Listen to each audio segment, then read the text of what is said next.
mangyari o manguna dun sa ating mga iniisip.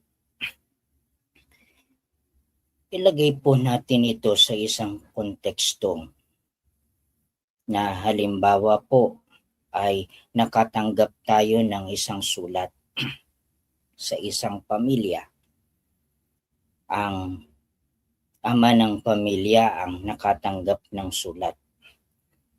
At nung natanggap niya at nabasa niya ang wedding invitation na yun, ang sabi nung padre di pamilya, sabi niya, masaya to sapagkat muli kong makikita yung mga tao na hindi ko nakikita sa matagal na panahon at kanyang naramdaman ay very excited siya at looking forward dun sa event na yun. Yun po yung pagtingin ng padre di pamilya. Nung nakita po yung invitation ng kanyang asawa na babae, ang sabi po nung asawang babae, ay nako, ay ano kaya sasabihin sa akin ng mga tao na yan?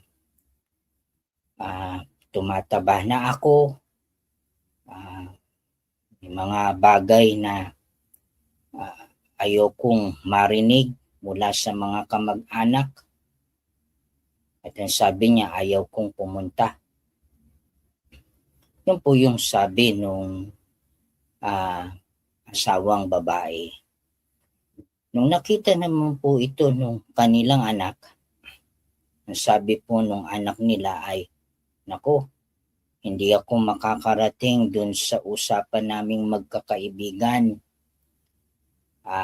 They will think of me na ako ay hindi tumutupad dun sa aking naipangako sa kanila. Ito ay terrible. Ayokong isipin nila na ako ay hindi nakakatupad dun sa aking mga ipinangako. At ang pagpunta ko dun at pagsama